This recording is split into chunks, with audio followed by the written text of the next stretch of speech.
ये कर्मों का फल गौतम बुद्ध की कहानी है, जो हमें सिखाती है कि हमारा हर कर्म किसी न किसी रूप में हमें वापस मिलता है। ये कर्मों का फल गौतम बुद्ध की प्रेरणादायक कहानी हुई। एक समय की बात है, भगवान गौतम बुद्ध अपने शिष्यों के साथ एक गांव से गुजर रहे थे। रास्ते में एक व्यक्ति मिला जो बहुत क्रोधित और अहंकारी था। वह बुद्ध को देखकर गालियां देने लगा, बुरा भला कहने लगा। बुद्ध मुस्कुराते रहे और शांत खड़े रहे। उस व्यक्ति को और गुस्सा आया। उसने कहा, मैं तुम्हें इतना अपमानित कर रहा हूं और तुम चुप क्यों हो?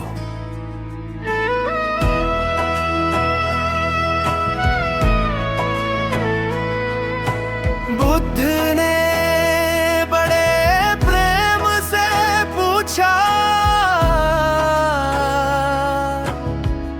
यदि कोई तुम्हें कोई उपहार दे और तुम उसे स्वीकार न करो, तो वो उपहार किसका रहेगा?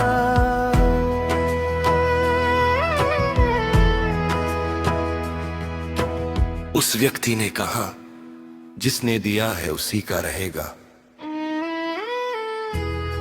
बुद्ध बोले, ठीक उसी तरह तुम्हारी गालियां, क्रोध और नफरत को मैं स्वीकार नहीं करता, इसलिए ये सब तुम्हारे ही पास लौट जाएंगी। ये सुनकर वह व्यक्ति शांत हो गया। उसे अपनी गलती का एहसास हुआ। उसने बुद्ध के चरणों में गिरकर क्षमा मांगी। बुद्ध ने कहा, मनुष्य जैसा कर्म करता है वैसा ही फल उसे मिलता है। अच्छा करोगे तो अच्छा पाओगे, बुरा करोगे तो बुरा। यही कर्मों का नियम है। उस दिन बदल गया और बुद्ध के उपदेशों को अपना कर सच्चे मार्ग पर चल पड़ा। इसलिए ये सब तुम्हारे ही पास लौट जाएंगे। ये सुनकर वो व्यक्ति शांत हो गया। उसे अपनी गलती का एहसास हुआ। उसने बुद्ध के चरणों में गिरकर क्षमा मांगी। बुद्ध ने कहा,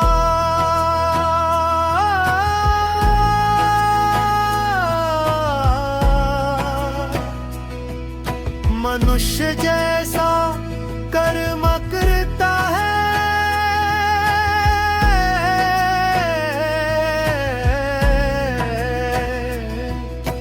वैसा ही फल उसे मिलता है। अच्छा करोगे तो अच्छा पाओगे, बुरा करोगे तो बुरा। यही कर्मों का नियम है। बदल गया और बुद्ध के उपदेशों को अपना कर सच्चे मार्ग पर चल पड़ा। यही कर्मों का नियम है। उस दिन वो व्यक्ति बदल गया और बुद्ध के उपदेशों को अपना कर सच्चे मार्ग पर चल पड़ा। इसलिए ये सब तुम्हारे ही पास लौट जाएंगी। ये सुनकर वो व्यक्ति शांत हो गया। उसे अपनी गलती का एहसास हुआ। उसने बुद्ध के चरणों में गिरकर क्षमा मांगी। एक गरीब आदमी की कहानी। एक छोटे से गांव में रामू नाम का एक गरीब आदमी रहता था। उसके पास न जमीन थी न दुकान, बस 2 हाथ और मेहनत करने का हौसला। वो रोज सुबह सूरज निकलने से पहले उठता और दूसरों के खेतों में मजदूरी करने चला जाता। रामू का घर मिट्टी का था। बारिश में छत टपकती, सर्दियों में ठंडी हवा अंदर घुस आती। उसकी पत्नी सीता और छोटा बेटा मोहन उसी घर में रहते थे। कई बार घर में चूल्हा नहीं जलता, फिर भी रामू के चेहरे पर शिकायत नहीं दिखती थी। एक दिन गांव में भयंकर सूखा पड़ा, काम मिलना बंद हो गया, लोग शहर जाने लगे। रामू भी हिम्मत करके शहर चला गया।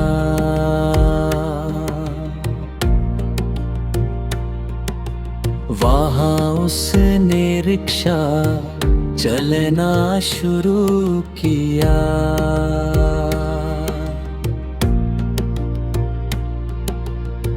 दिन भर धूप में पसीना बहाता, तब जाकर 2 वक्त की रोटी मिलती।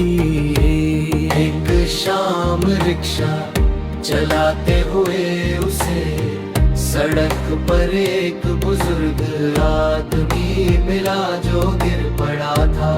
सब लोग आगे बढ़ गए लेकिन रामू रुका। उसने उस बुजुर्ग को अस्पताल पहुंचाया। बाद में पता चला कि वो आदमी एक बड़ा व्यापारी था।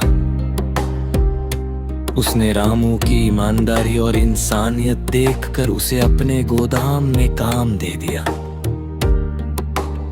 धीरे धीरे रामू ने मेहनत से तरक्की की। कुछ सालों में वो उसी व्यापारी का भरोसेमंद आदमी बन गया। उसने गांव लौटकर अपना पक्का घर बनाया, बेटे को पढ़ाया और जरूरतमंदों की मदद करने लगा। कहानी की सीख।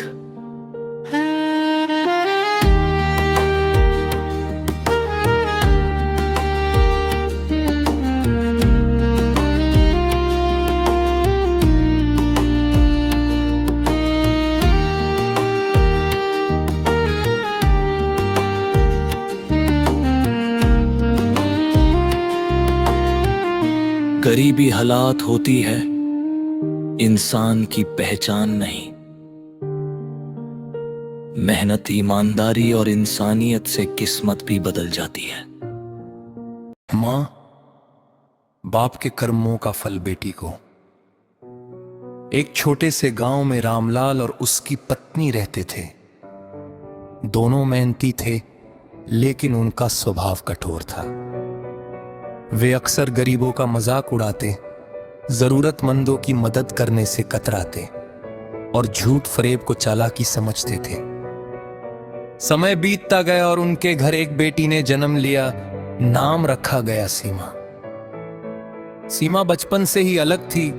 वह दूसरों का दर्द समझती, जानवरों को पानी पिलाती, बूढ़ों की मदद करती। मगर गांव वाले कहते, इसके माँ बाप जैसे कर्म हैं, पता नहीं इसका भविष्य कैसा होगा।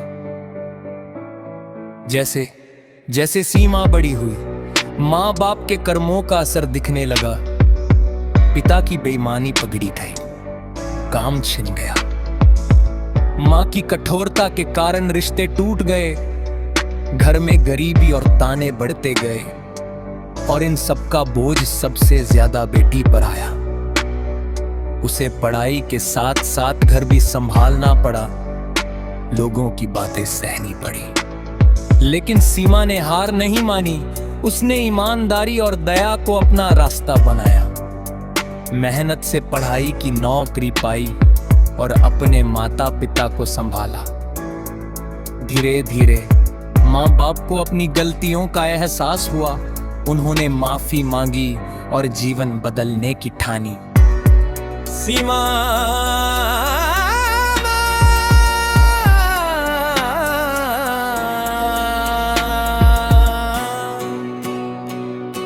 माँ बाप के कर्मों का फल अक्सर बच्चों को भुगतना पड़ता है, पर अगर संतान सही रास्ता चुन ले तो वही कर्मों का भार आशीर्वाद में बदल सकता है। कर्म बोए जाते हैं माता पिता से, पर उनकी फसल बच्चों के जीवन में उगती है। इसलिए अच्छे कर्म सबसे बड़ी विरासत है। जैसे ये सवाल बहुत गहरा और भावनात्मक है, इसे समाज, सोच और हकीकत तीनों नजरियों से समझना जरूरी है। मेरे कर्म का सिद्धांत क्या कहता है? कर्म के अनुसार हर इंसान अपने ही कर्मों का फल भोगता है। धर्म ग्रंथों में कहीं भी ये नहीं कहा गया कि माँ बाप के कर्मों का दंड बेटियों को मिलता है। अगर किसी बेटी को कष्ट मिल रहा है तो वो कर्म का नियम नहीं, बल्कि परिस्थितियां और समाज की गलत सोच है। समाज की सच्चाई असल में ऐसा इसलिए लगता है क्योंकि बेटियों को ही त्याग करना सिखाया जाता है। समझौता करो ज़्यादत कर बेटियों से कहा जाता है।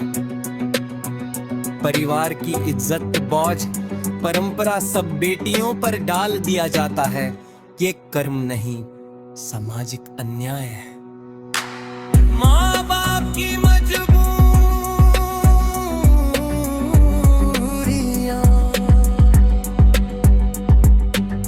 कई बार माँ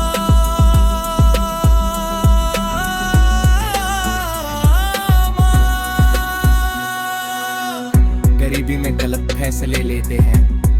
समाज के डर से बेटी की इच्छा दबा देते हैं। पढ़ाई, शादी, सपनों में समझौता करवा देते हैं। इसका असर बेटी की जिंदगी पर पड़ता है, इसलिए लगता है कि वही भोग रही है। बेटियां ज्यादा सहनशील होती हैं। बेटियां अक्सर चुप रहकर दर्द सह लेती है। घर टूटने से बचाने की कोशिश करती है, अपने हिस्से का हक छोड़ देती है। इसलिए उनका दुख ज्यादा दिखता है। संचय सब जरूर मिलता, कर्मों की सजा नहीं होती। बेटी अक्सर माँ बाप की गलतियों, समाज की सोच और हालात की कीमत चुकाती है। साची बात, बेटे भी कोई कर्मों का फल नहीं, वो ईश्वर का विश्वास होती है। और जो समाज बेटियों को दुख देता है, असल कर्मों का फल उसी समाज को मिलता है। माँ बाप की मजबूरी। एक गरीब बस्ती में शंकर और उसकी पत्नी रहते थे। सपने बड़े थे पर हालात छोटे। दिन रात मेहनत करते, फिर भी घर का चूल्हा मुश्किल से जलता। उनके दिल में अपनी बेटी पिंकी के लिए ढेरों अरमान थे, लेकिन जेब में खालीपन उनकी सबसे बड़ी मजबूरी थी। पिंकी पढ़ना चाहती थी। पिंकी बब्बे हाथ में लेकर कहती, बाबा मैं भी अफसर बनूंगी। शंकर मुस्कुरा देता पर आंखें नम हो जाती। वह जानता था स्कूल की फीस के दादे ने मार दी, सब उसकी पहुंच से बाहर है। माँ चाहती थी बेटी को अच्छे कपड़े पहनाए, पर हर महीने का राशन जुटाना ही मुश्किल था। रिश्तेदार ताने मारते, बेटी है, ज्यादा पढ़ाओगे तो क्या मिलेगा।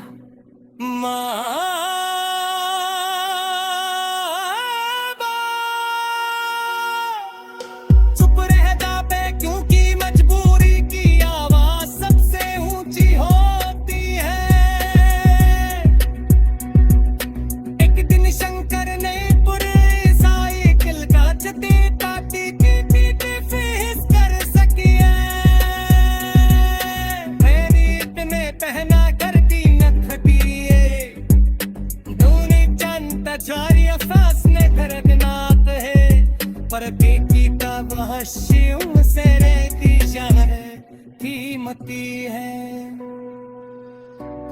टिंकी बढ़ती रही, औरतें बढ़ते रहे। जब उसने नौकरी पाई तो सबसे पहले मौत पहले छुड़ाई, पर टिका के लिए मीसा पे खरीदी।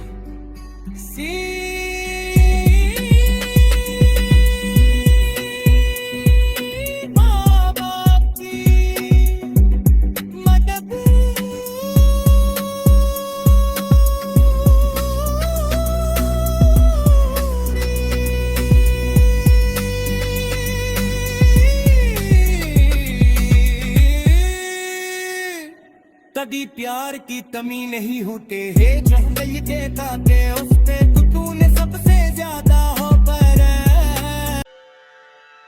रानी के कर्मों की अग्नि परीक्षा। बहुत समय पहले की बात है।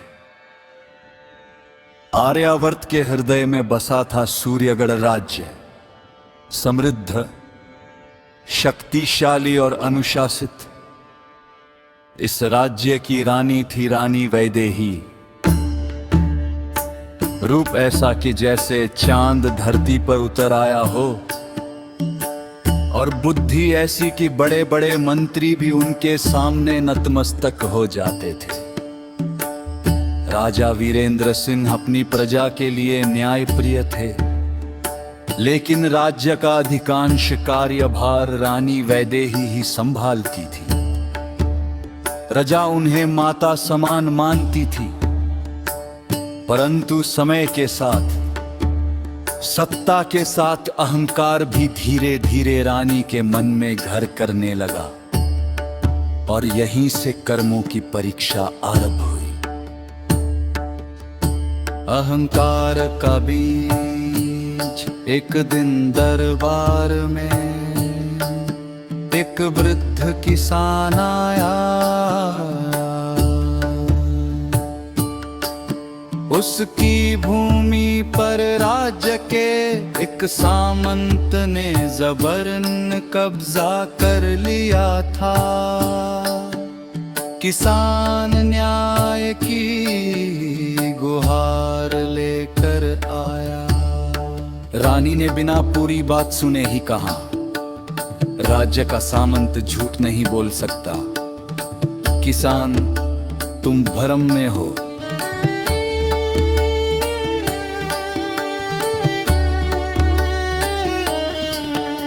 किसान रोता रहा, गिड़गिड़ाता रहा, लेकिन रानी ने उसे दंड देकर दरबार से निकलवा दिया। उसी दिन पहली बार प्रजा के मन में रानी के प्रति भय और पीड़ा का बीज पड़ा। राजा वीरेंद्र ने समझाने का प्रयास किया, न्याय में पद नहीं, सत्य देखा जाता है। पर रानी ने उत्तर दिया, राज्य व्यवस्था भावना से नहीं, कठोर निर्णय से चलती है। कर्मों का लेखा। समय बीतता गया, रानी के निर्णय कठोर होते चले। गरीबों की भूमि कर में चली गई, निर्दोष दंडित होने लगे, और चापलूस दरबारी ऊंचे पदों पर पहुंचते गए। महल के एक कोने में रहने वाली वृद्ध दासी माठ का अक्सर रानी से कहती, महारानी कर्म कभी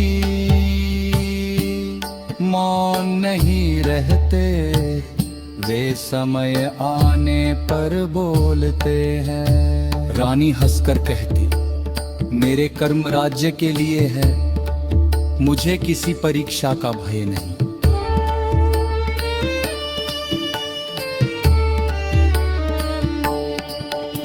विपत्ति का आगमन। एक वर्ष राज्य में भयंकर अकल पड़ा, वर्षा नहीं हुई, अनाज सड़ गया और लोग भूख से मरने लगे। रानी ने भंडर खोलने के बजाय कर पढ़ा दिया ताकि सेना मजबूत रहे। तभी अचानक राजा वीरेंद्र गंभीर रोग से ग्रस्त हो गए। वैद्य आए, तांत्रिक बुलाए गए, पर कोई लाभ नहीं हुआ। राजा ने अंतिम समय में रानी का हाथ पकड़कर कहा, यदि मैंने कभी अन्याय किया हो तो मुझे क्षमा करना, पर प्रजा का ध्यान रखना। राजा के निधन के साथ ही सूर्यगढ़ का प्रकाश मानो बुझ गया। अग्नि परीक्षा का आदेश, राजा की मृत्यु के बाद अफवाह फैल गई कि ये सब रानी के पाप कर्मों का फल है। प्रजा में असंतोष बढ़ गया। कुछ लोगों ने यहाँ तक कह दिया कि रानी ने काले कर्मों से राज्य नष्ट किया है। राज्य में विद्रोह की आग फैलने लगी। तब महामंत्री ने सुझाव दिया, महारानी, प्रजा का विश्वास लौटाने के लिए आपको अग्नि परीक्षा देनी होगी। यदि आप निर्दोष होंगी तो अग्नि भी आपको हानि नहीं पहुंचाएगी।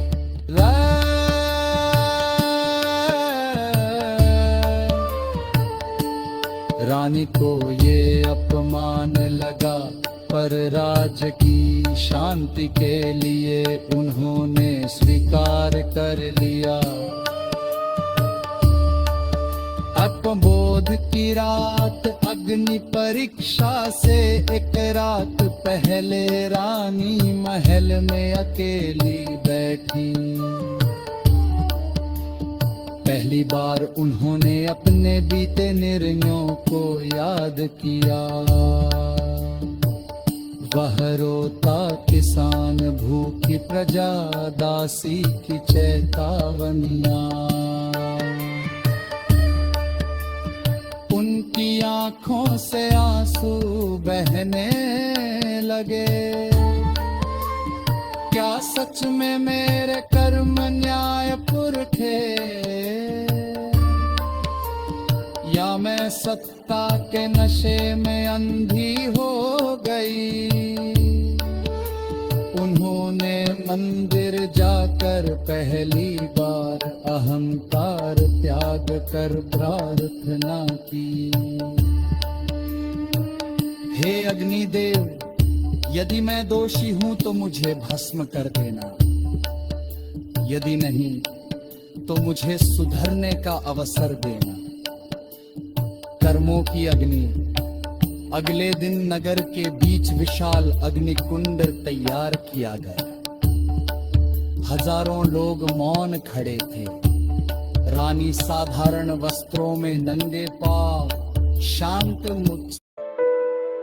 संघर्ष से ही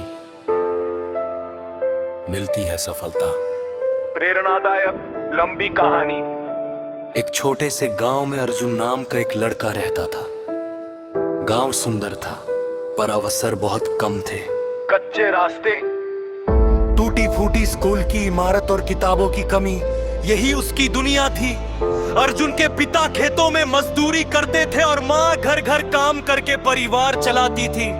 पैसों की तंगी ऐसी थी कि कई बार रात का खाना भी पूरा नहीं हो पाता था, लेकिन माँ हमेशा कहती, बेटा हालात चाहे जैसे हो, हिम्मत मत हारना। अर्जुन पढ़ने में तेज था, पर हालात उसके खिलाफ थे। स्कूल दूर था, रोज 5 किलोमीटर पैदल जाना पड़ता। बरसात में कीचड़, सर्दियों में ठंड और गर्मियों में तपती धूप, सब सहकर वो स्कूल जाता। कई बार दोस्त कहते, इतनी मेहनत से क्या होगा, हमारे गांव से कौन बड़ा बन पाया है? अर्जुन मुस्कुराकर जवाब देता, शायद कोई नहीं, पर कोशिश किए बिना हार मान लेना सही नहीं।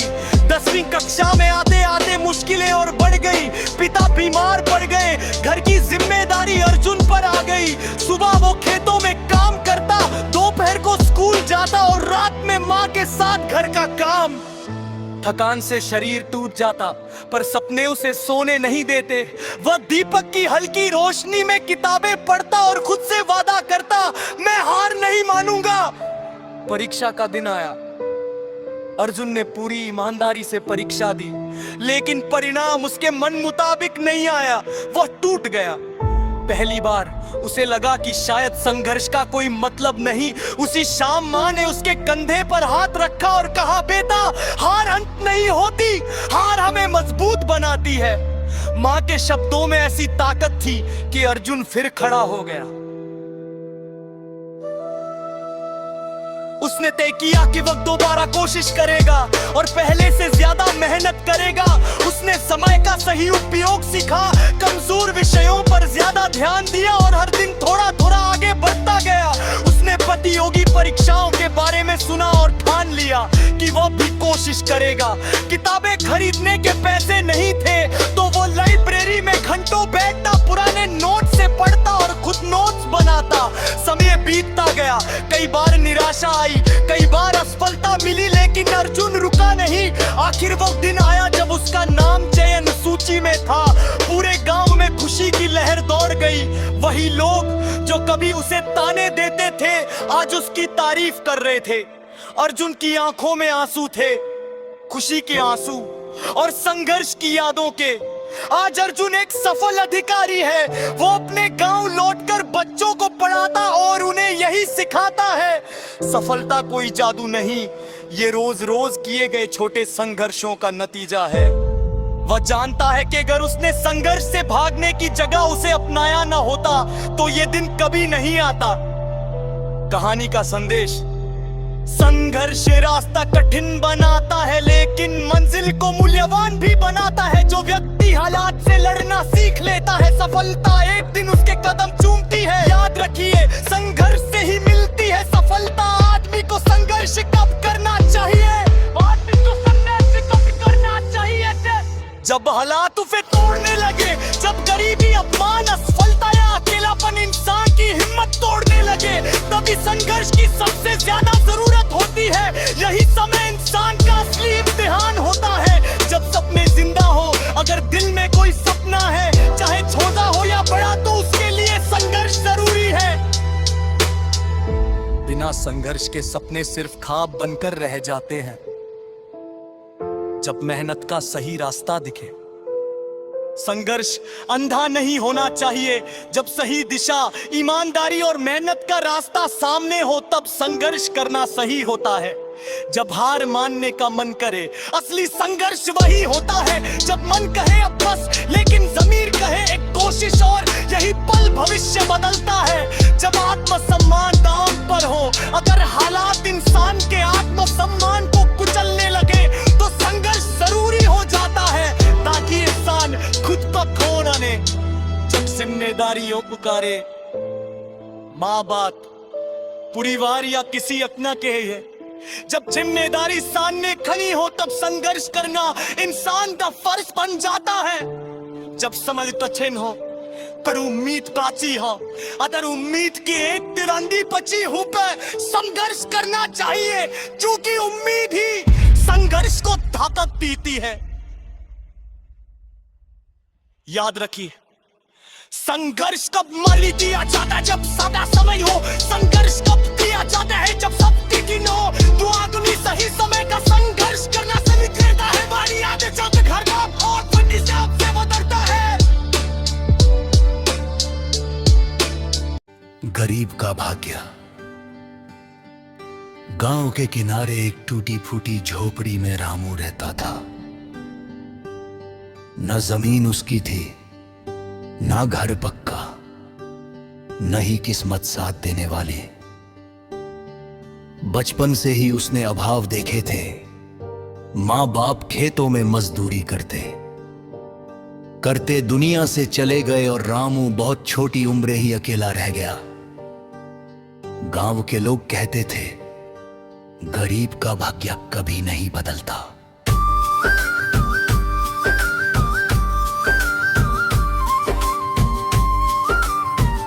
लेकिन रामू के दिल में एक अलग ही आग जलती थी। संघर्ष की शुरुआत। रामू सुबह सूरज निकलने से पहले उठता, कभी किसी के खेत में काम करता, कभी अड्डा पर, तो कभी शहर जाकर ठेले पर सामान ढोता। दिन भर मेहनत, रात को खाली पेट नींद, यही उसकी जिंदगी थी। गांव के अमीर लोग उसका मजाक उड़ाते, इतनी मेहनत करके भी क्या मिलेगा, गरीब तो गरीब ही रहेगा। रामू चुप रहता लेकिन हार नहीं मानता। उम्मीद की किरण। एक दिन गांव में स्कूल के मास्टर जी आए। उन्होंने देखा कि रामू काम के बाद बच्चों की किताबें उठाकर ध्यान से पढ़ता है। मास्टर जी ने पूछा, पढ़ना चाहता है?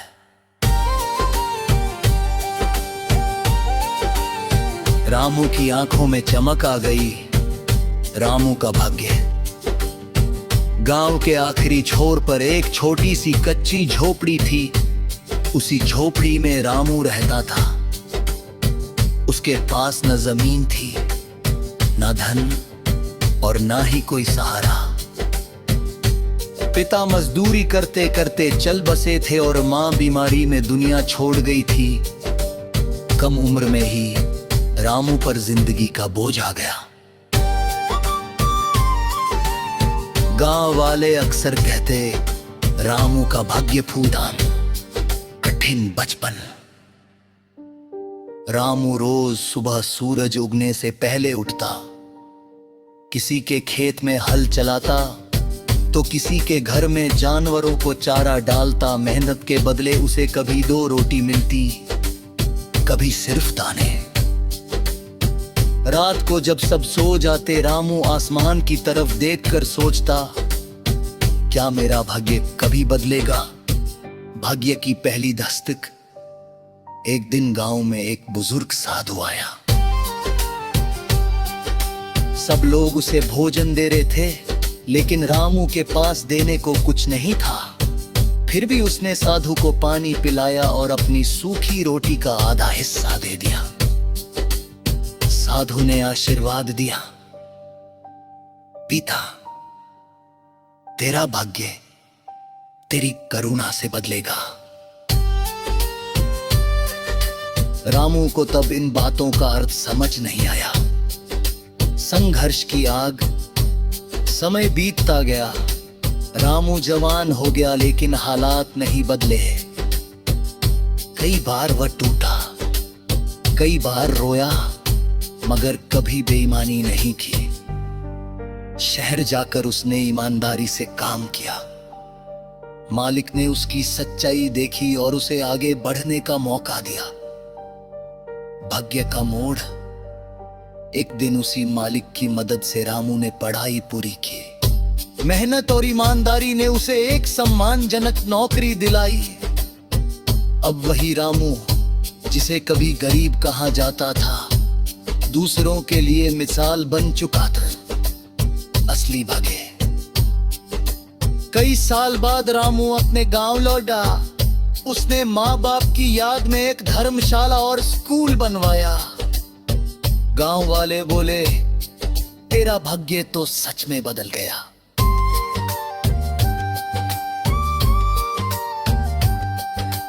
रामू शांत स्वर में बोला, भाग्य नहीं बदला, मेरे कर्म बदले।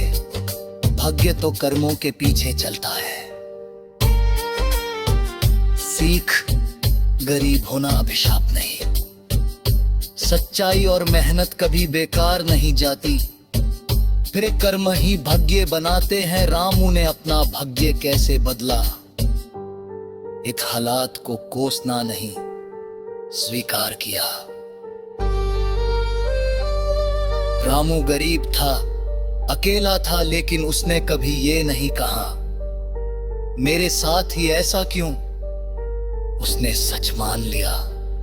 हाँ, मेरी जिंदगी कठिन है और यहीं से बदलाव शुरू हुआ। रामू ने काम को स्वीकार कर लेता है, वही उन्हें बदल पाता है।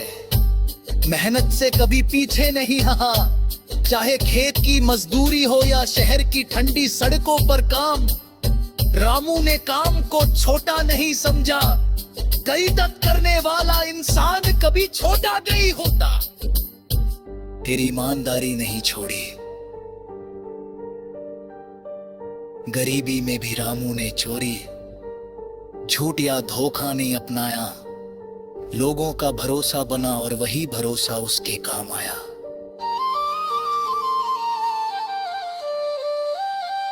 तेरी ईमानदारी धीरे चलती है लेकिन दूर तक जाती है। सीखने की आदत डाली, काम के बाद भी वो पढ़ता था, पूछता था, समझता था। जहां मौका मिला सीख लिया। वहां ही इंसान को आगे ले जाता है। भाग्य है, अच्छे कर्म किए बदले में कुछ नहीं मांगा। साधु को रोटी देना, किसी की मदद करना। रामू ने कभी दिखावे के लिए कुछ नहीं किया। अच्छे कर्म चुपचाप करते हैं। चाहे खेत की मजदूरी हो या शहर की ठंडी सड़कों पर काम, रामू ने काम को छोटा नहीं समझा। कमी मत करने वाला इंसान कभी छोटा नहीं होता। तेरी ईमानदारी नहीं छोड़ी। गरीबी में भी रामू ने चोरी, झूठ या धोखा नहीं अपनाया। लोगों का भरोसा टला और वही भरोसा उसके काम आया। तेरी ईमानदारी धीरे चलती है लेकिन दूर तक जाती है। सीखने की आदत डाली, काम के बाद भी वो पढ़ता था, पूछता था, समझता था। जहां मौका मिला सीख लिया।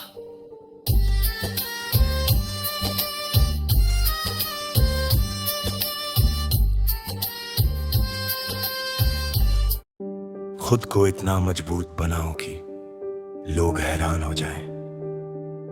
एक छोटे से गांव में अमन नाम का एक लड़का रहता था।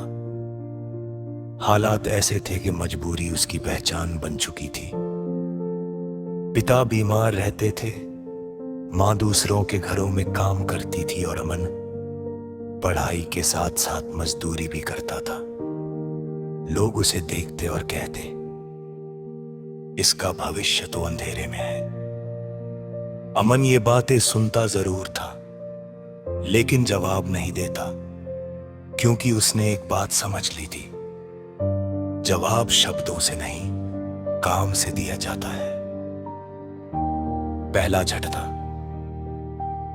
एक दिन स्कूल में टीचर ने सबके सामने कहा, अमन, तुमसे कुछ नहीं होगा।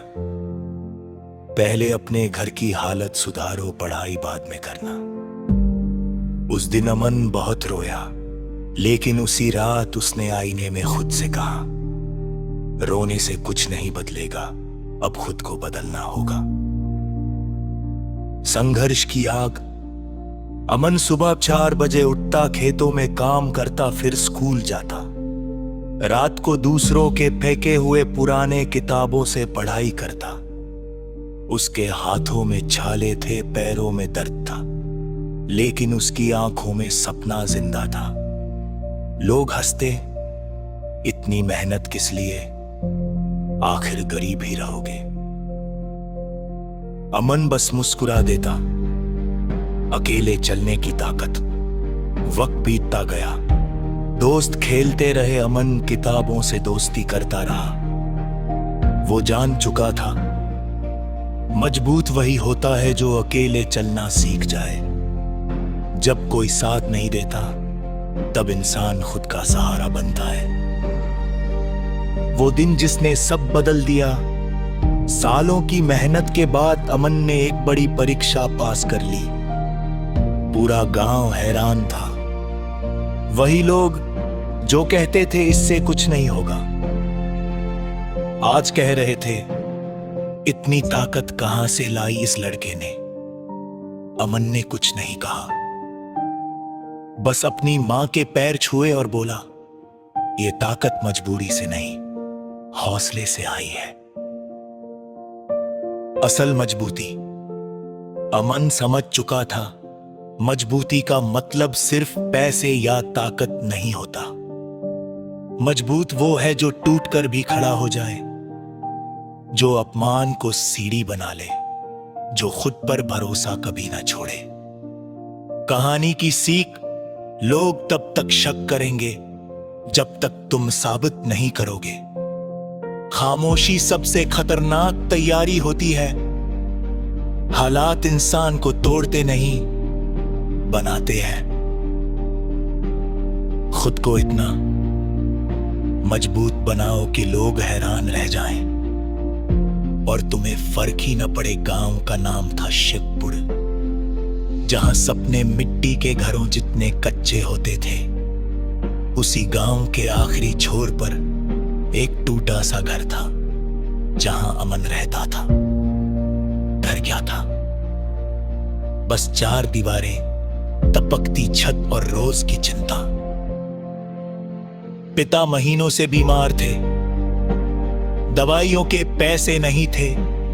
मां सुबह से शाम तक दूसरों के घर बर्तन मांजती, तब कहीं जाकर 2 वक्त की रोटी मिलती। अमन उस घर का सबसे छोटा था, लेकिन जिम्मेदारियों में सबसे बड़ा। बचपन जो जल्दी बड़ा हो गया, जहां बाकी बच्चे खेलते थे, अमन ईंटें ढोता था। जहां बच्चे सपने देखते थे, अमन पेट भरने के बारे में सोचता था। उसकी हथेलियों पर छाले थे, लेकिन आंखों में शिकायत नहीं थी, क्योंकि उसने बहुत जल्दी सीख लिया था। जिंदगी से रोने की इजाजत नहीं मांगी जाती, उसे सहा जाता है। तानों की दुनिया। स्कूल जाना अमन के लिए किसी जंग से कम नहीं था। पुराने कपड़े, फटी चप्पल, झुका हुआ सिर। कुछ बच्चे कहते, देखो मजदूर आ गया। कुछ टीचर भी अनजाने में तीर चला देते। तुम जैसे बच्चों से क्या उम्मीद रखी जाए? हर शब्द अमन के दिल में चुभता था, लेकिन वो बोलता नहीं था, क्योंकि उसे पता था, जो चुपचाप सहता है वही सबसे ज्यादा बदलता है। वो रात जिसने सब बदल दिया। एक रात पिता की हालत ज्यादा बिगड़ गई। घर में पैसे नहीं थे, अस्पताल ले जाना मुश्किल था।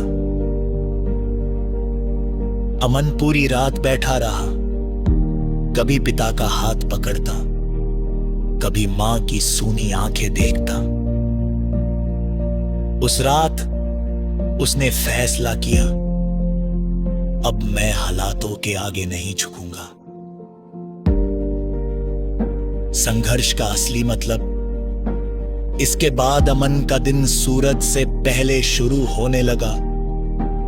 सुबह 4 बजे खेतों में काम, दिन में स्कूल, शाम को एक चाय की दुकान पर बर्तन, रात को जली हुई लालटेन में पढ़ाई।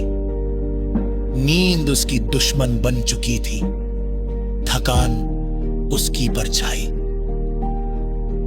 लेकिन उसके अंदर एक आग जल रही थी, खुद को साबित करने की आग। अकेलापन और आत्मविश्वास कोई दोस्त नहीं थे, कोई तारीफ नहीं थे, कोई सहारा नहीं था। लेकिन अमन ने एक बात सीख ली थी, जब कोई साथ न हो तब खुद से दोस्ती करे। वो खुद से बातें करता, खुद को समझाता, खुद को उठाता, गिरना और फिर उठना। एक बार परीक्षा में वो फेल हो गया। लोगों ने कहा, देखा हमने पहले ही कहा था, मारो है। अमन चुप रहा। उसी रात उसने किताबें झूठ भूले। आंसू का दिस पर गिरे लेकिन हाथ रुकी नहीं। वो सुबह जो इतिहास बन गए सालों बाद, लेकिन कुओं में कब्र फैली। अमन ने बड़ी परीक्षा पास कर ली, अखबार में नाम छपा, रेडियो कर नाम आया। वही लोग जो बस देते आज कहते थे। किस्मत की रोटी। कहते हैं इंसान को उतनी ही रोटी मिलती है जितनी उसकी किस्मत में लिखी होती है, लेकिन बहुत कम लोग जानते हैं कि किस्मत की उस रोटी को पकाने के लिए मेहनत की आंच भी जरूरी होती है। ये कहानी है मोहन नाम के एक साधारण से आदमी की।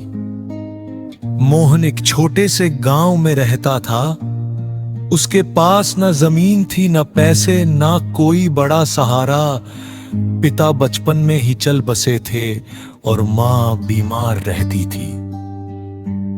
रोज सुबह मोहन खाली पेट उठता, मां के पैरों को छूता और काम की तलाश में गांव से शहर तक पैदल निकल पड़ता।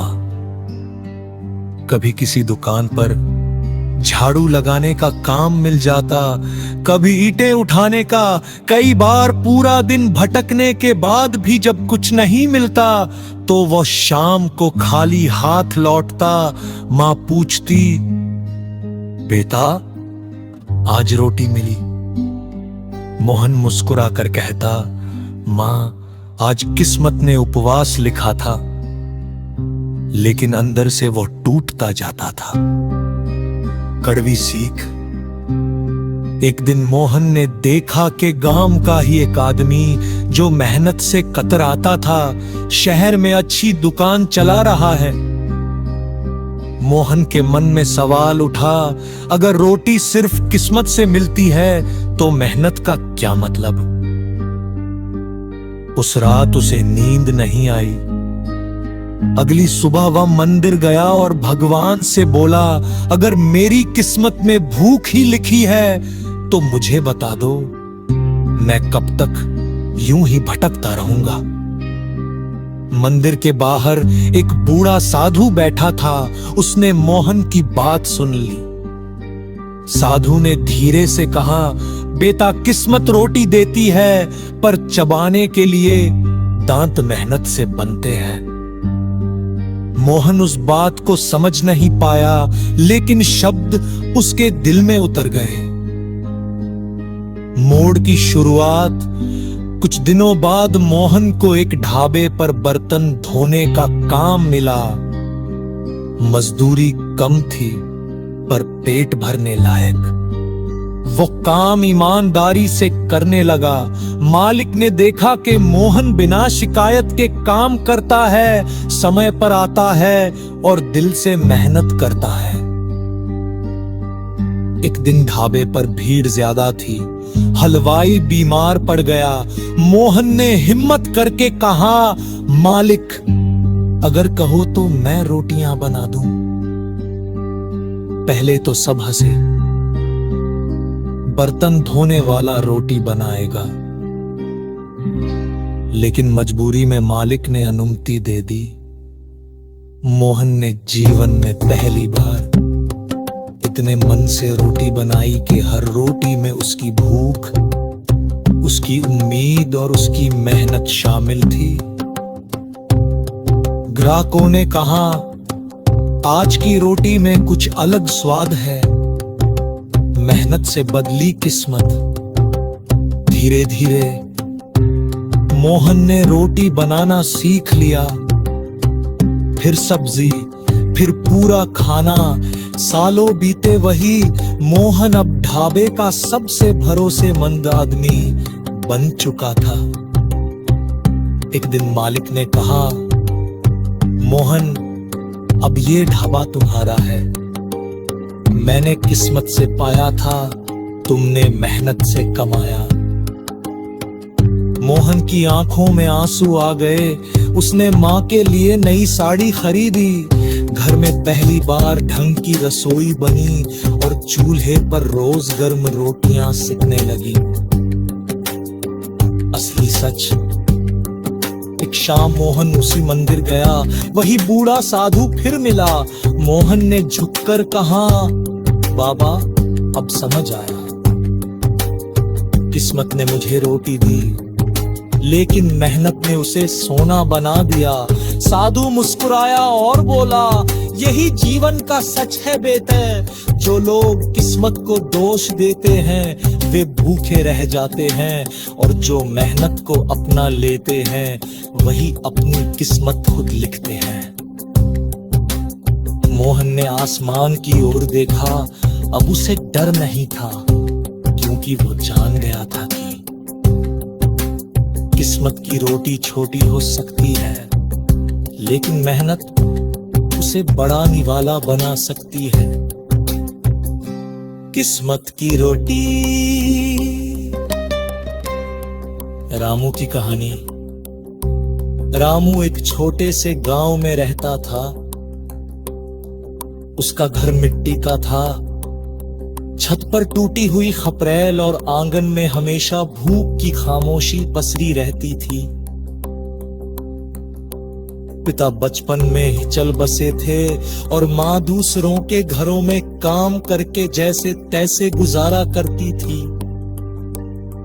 रामू अक्सर बीमार पड़ गया। ढाबे पर भीड़ जे रामू में परपी पर के कहा, मालिक मजे रोटी बनानी आती हाँ, अगर चाही पंडे कोशिश करूं। मालिक में भरोसा दिया। रामू में माँ से सेचे सादी से रोटी बनाई, लेकिन उसमें मेहनत पर ठोक कर साद खा रागो ने तारीफ की।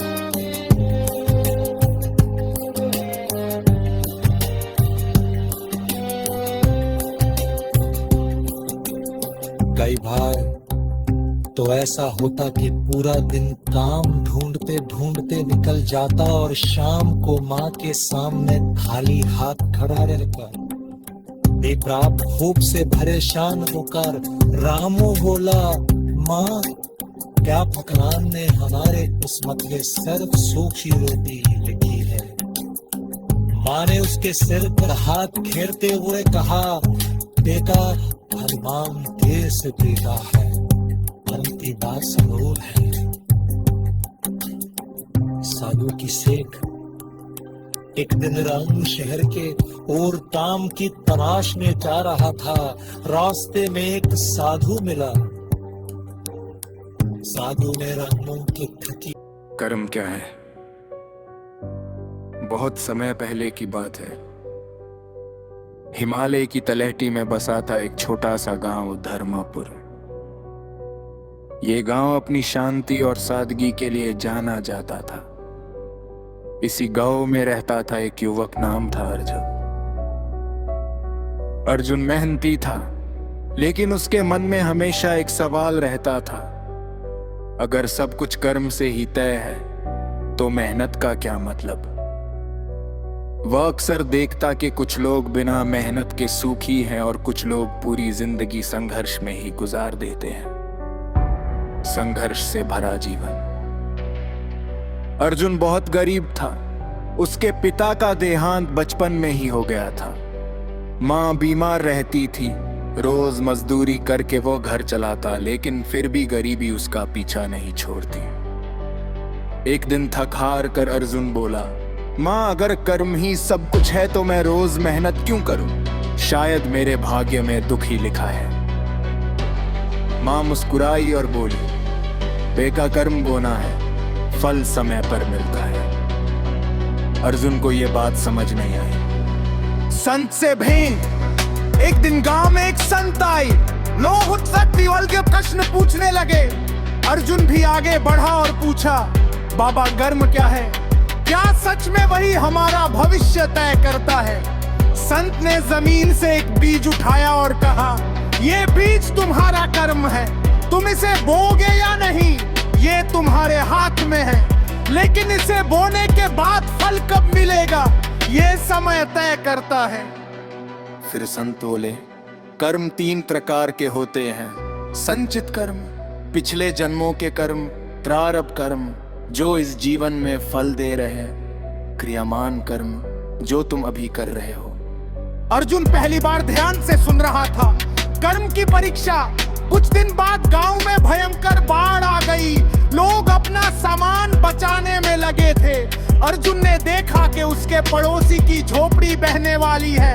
वह चाहकर भी मदद ना करता तो कोई दोष नहीं देता, लेकिन उसने अपनी जान की परवाह किए बिना उस परिवार की मदद की। उस दिन अर्जुन का अपना घर भी क्षतिग्रस्त हो गया। रात को वह दुखी बैठा था। मैंने अच्छा किया, फिर भी मुझे नुकसान हुआ। कर्म का फल। कुछ महीनों बाद वही पड़ोसी जिसकी मदद अर्जुन ने की थी उसे शहर ले गया। वहां उसे एक अच्छी नौकरी दिलवाई। धीरे धीरे अर्जुन की हालत बदलने लगी। माँ का इलाज हुआ, घर ठीक हुआ, सम्मान मिला। तब अर्जुन को समझ आया, कर्म का फल तुरंत नहीं मिलता, लेकिन निश्चित मिलता है। अंतिम सीख। एक दिन वही संत फिर गांव आए।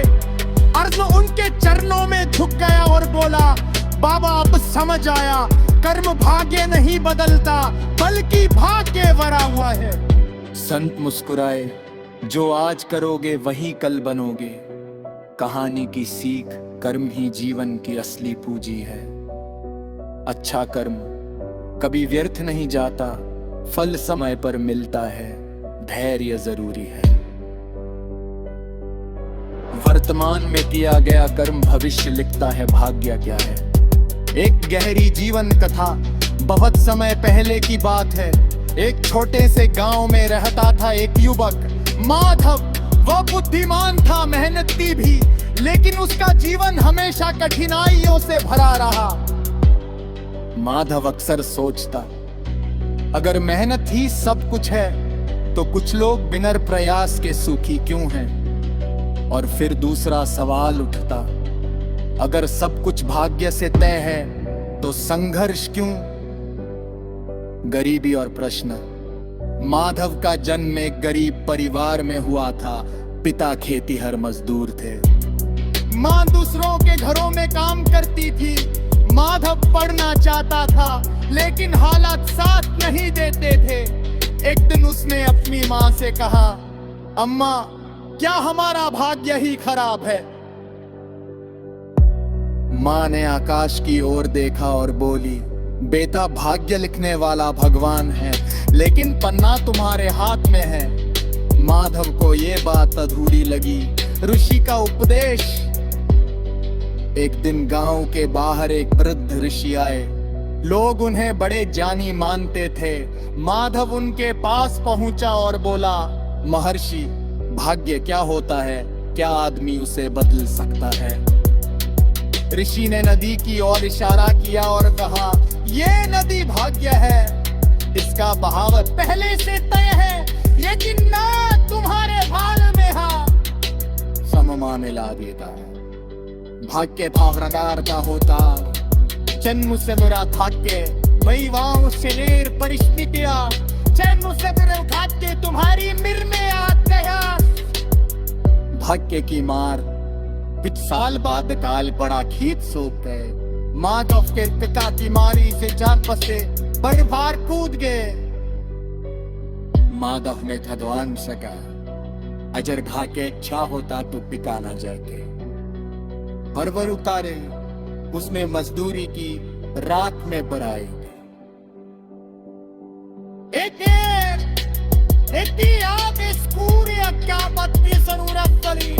यादव को भागता मिला, उसने दूरी हांडा ही सब बच्चे मां बढ़ाए।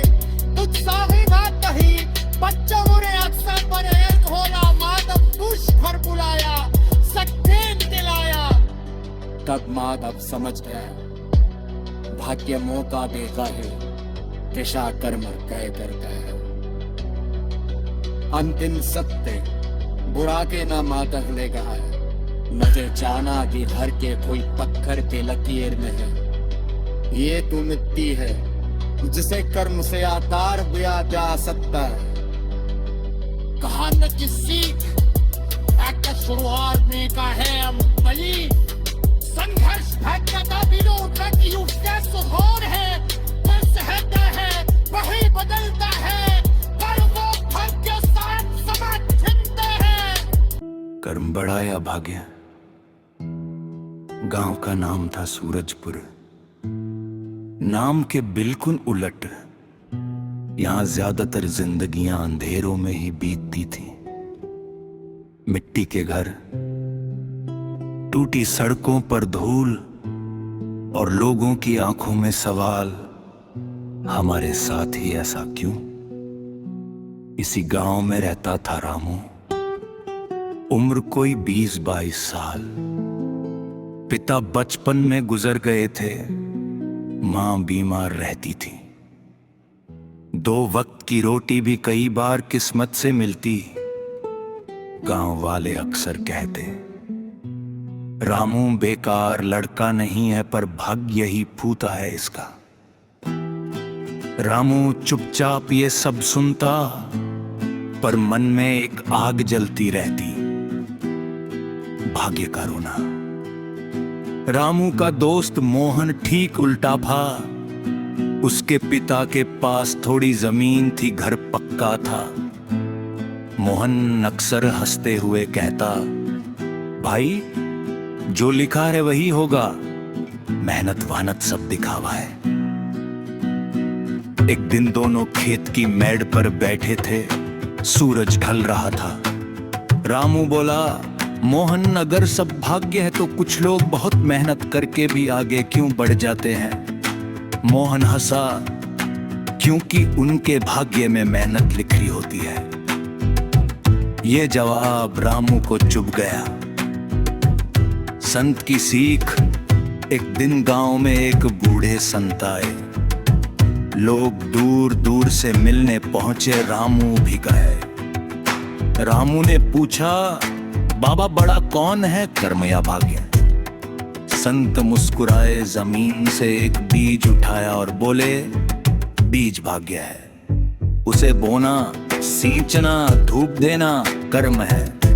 बीज अच्छा हो पर किसान सो जाए तो फसल नहीं उगती, और बीज साधारण हो पर किसान मेहनती हो तो भी अन्न मिलता है। ये शब्द रामू के दिल में उतर गए हैं। पहला संघर्ष। रामू ने तय किया, अब रोना नहीं करना है। वो सुबह मजदूरी करता, शाम को गांव के स्कूल में बच्चों को पढ़ाने लगा। खुद भी रात में लालटेन के नीचे किताबें पढ़ता। कई बार भूखा सोता पर हिम्मत नहीं हारी।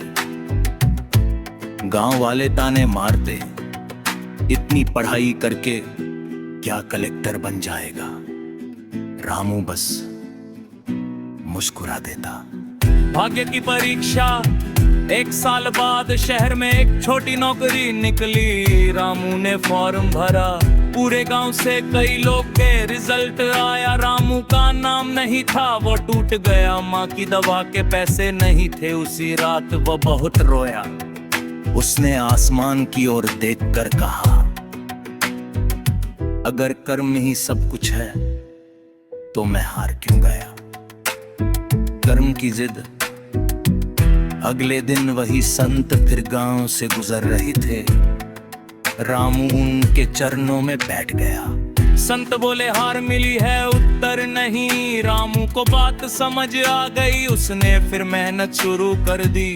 इस बार और ज्यादा वह शहर जाकर काम सीखने लगा। लोगों से मिला, नई चीजें जानी। कई बार धोखा भी मिला पर अनुभव बढ़ता गया। समय का पलटा। 3 साल बाद वही रामू एक छोटी कंपनी में काम करने लगा। उसकी ईमानदारी और मेहनत देखकर मालिक ने उसे आगे बढ़ाया। एक दिन गांव से मोहन आया, वही मोहन जो भाग्य की बातें करता था। उसकी जमीन बिक चुकी थी, कर्ज में डूबा था। मोहन ने कहा, रामू तू तो किस्मत वाला निकला। रामू मुस्कुराया, नहीं दोस्त, मैंने किस्मत को काम पर लगाया। असली जवाब कुछ सालों बाद रामू अपने गांव लौटा। अब उसके घर में दवा थी, माँ के चेहरे पर सुकून था। गांव वाले सम्मान से देखते थे। उसी पेड़ के नीचे जहां कभी बहस हुई थी, मोहन ने पूछा, तो बता, कर्म बड़ा या भाग्य?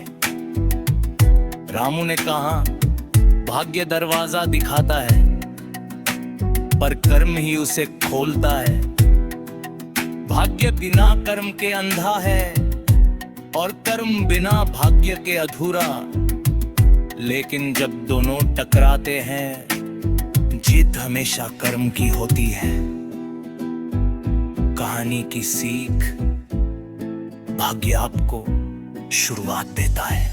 कर्म आपको मंजिल तक ले जाता है। रोने से भाग्य नहीं बदलता, करने से हालात बदल जाते हैं। इसलिए सवाल ये नहीं कि कर्म बड़ा या भाग्य, सवाल ये है आप कर्म करने को कितने तैयार हैं।